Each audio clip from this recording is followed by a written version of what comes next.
नाज़रीन, इस प्रोग्राम में एक दफ़ा फिर आपको खुशामदीद कहते हैं। सदर आसिफ अली ज़रदारी साहब ने भी कुछ देर पहले नोडेरो में खिताब किया। आज मोहतरमा बेनज़ीर भुट्टो की यौम विलादत है। उसके मौके पर ज़रदारी साहब ने बहुत से इंपॉर्टेंट बयानात दिए अपनी इस तकरीर में, और कुछ इंपॉर्टेंट स्टेटमेंट्स जो हमारे सामने इस वक्त मौजूद हैं।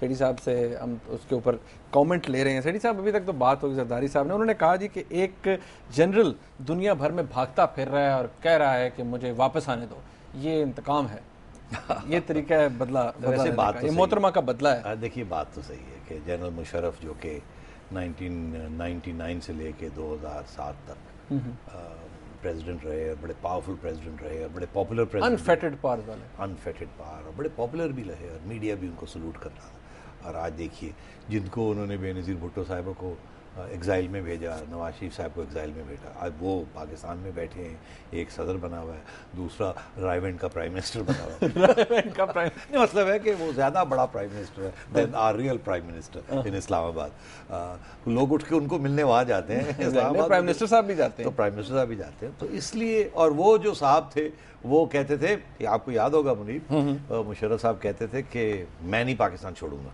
मैं देखूंगा, मैं यहाँ रहूँगा, मैं घर बना रहा हूँ, मैं रहूँगा।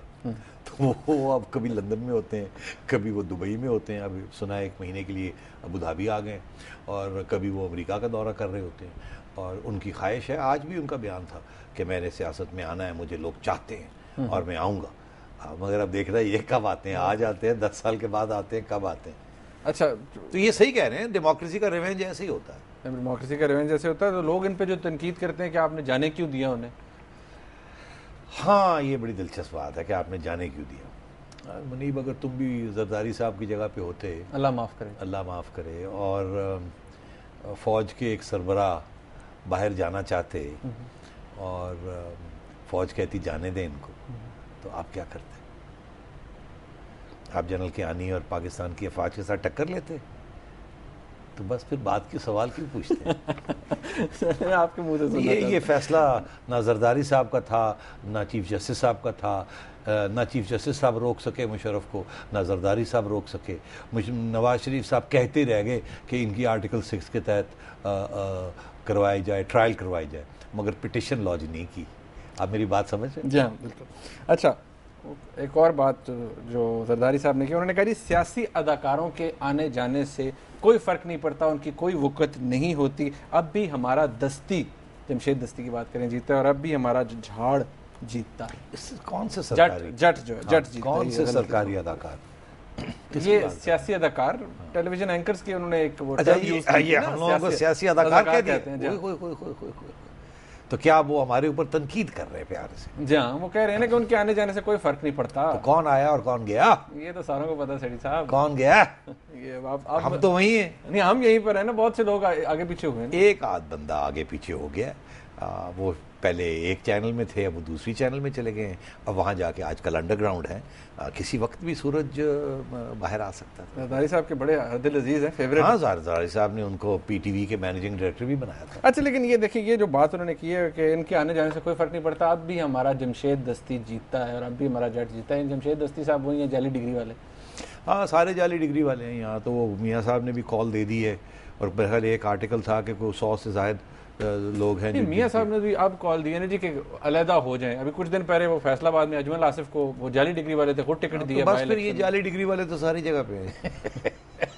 डेली बेसिस तो बेसिकली जरदारी साहब ये कह रहे हैं, आप लोग जो मर्जी कर लें, आप मुनीब फारूक और नजम सेठी और फलाना और ढिंगड़ा, आप डिग्रियों की बात करते हैं, बड़ी बड़ी डिग्रीज लेके बैठे हुए हैं, आवाम वोट किसी और को देती है, आवाम के प्यारे आप छोड़े मॉरल्स को। आप लोग इधर उधर की बात है, आए गए। आवाम हमेशा परमानेंट है, और आवाम ने दस्ती को फिर वोट दे दिया। सेठी साहब, जरदारी साहब कहते हैं पंजाब में एक खास तबका जो है उसकी सोच वो हमारे खिलाफ है। खास तबका? जी हाँ। कौन सा खास तबका है जिसकी सोच जरदारी साहब के खिलाफ? ये पंजाब में हुकूमत किसकी है? अरे यार, पंजाब तो मेरा ख्याल है 3/4 पंजाब जो है, या 2/3 पंजाब, वो तो वो उनको मौका मिले तो जरदारी साहब को पकड़ के अभी बाहर फेंक दे। मगर और इसमें भी कोई शक नहीं है कि पंजाब रूलिंग इस्टेब्लिशमेंट पंजाब से आती है, बेशतर हिस्सा फ़ौज का पंजाब से आता है। 70 to 80% फौजी जो हैं, इंक्लूडिंग अफसर। अच्छा, इसमें आपका ख्याल है कि वो फौज को भी रेफर कर रहे हैं? फौज इस्टेब्लिशमेंट क्या है? Judiciary, bureaucracy and armed armed forces. तो 70 to 80% पंजाबी हैं, तो इसकी तरफ वो इशारा है। वो कहते हैं कि पंजाब में जो मर्जी कर ले, हम फिर भी अवाम के जोर से आए हैं। अच्छा भाई बड़ा मजे की बातें कर रहे बड़ी हैं। मजे की। आगे कहते हैं ना, मेरे 7 साल जो हैं वो पंजाब की जेल में गुजरे और मेरी अक्सरियत भी पंजाब में। ये क्या बात है? हाँ नहीं, 7 साल तो इनके यकीनी तौर पे यहाँ गुजरे, अक्सरियत तो पंजाब में कहाँ से आ गई? ये थोड़ी मेरा ख्याल है अक्सरियत से मुराद ये है कि अमाउंट ऑफ वोट्स कास्ट, सीटों की बात शायद नहीं कर रहे, वो टेक्निकल मार रहे हैं आप। Popular vote. हाँ, वो पॉपुलर वोट, अगर पॉपुलर वोट गिने आप तो सबसे ज़्यादा, क्योंकि पंजाब में वैसे ही 55 to 60% वोट जो है वो पंजाब में है, तो वहाँ अगर उनको 27 या 28% मिल जाता है तो पॉपुलर वोट तो काफ़ी मिल जाता है ना। साहब एक बहुत इंपॉर्टेंट बात जो जरदारी साहब ने कुछ दिन पहले भी कही, वो आज भी अपने तकरीर में कही कि बहुत से दुश्मन हमारे अंदर भी हैं। हाँ यार, ये बड़ी ख़तरनाक बात है फ्रैंकली। इसकी क्या ज़रूरत थी ये कहने की? इससे दो बातें ज़ाहिर हुई ना। एक तो इशारा वो कर रहे हैं सफदर अब्बासी की तरफ और नाहिद खान की तरफ और सेनेटर अनवर बेग साहब हैं। बहुत से लोग हैं, बहुत से नहीं, मतलब है कि जिसे कहते हैं अंग्रेजी में क्लच, मतलब दो हाथ में वो 10-15 लोग ऐसे हैं जो कि अनॉयड है, या वो समझे वो जरदारी साहब के साथ वो नहीं उनकी बनी, वो साइड लाइन हो गए। अमीन फ़हीम साहब चुप हैं, मगर मैं नहीं समझता वो खुश हैं। जाहिर है उनका ये ख्याल था वो प्राइम मिनिस्टर बनेंगे। इंप्रेशन ये दिया जा रहा है कि is very much on board now. नहीं, ऑन बोर्ड तो हैं वो जाएंगे कहाँ?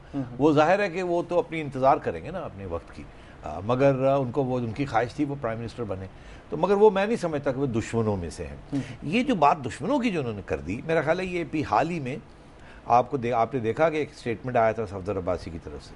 उन्होंने कहा था कि मैं नहीं रिज़ाइन करूंगा अगर मेरे से रेजिग्नेशन भी मांगा तो आपने देखा था जा। तो मेरा ख्याल है जरदारी साहब को भी किसी ने कहा होगा कि डॉक्टर साहब ने ये बात कही है, तो मेरा ख्याल है उन्होंने भी इमोशनल होके तो इस किस्म की बात कर दी। ये करनी नहीं चाहिए थी, ये अच्छी बात नहीं है।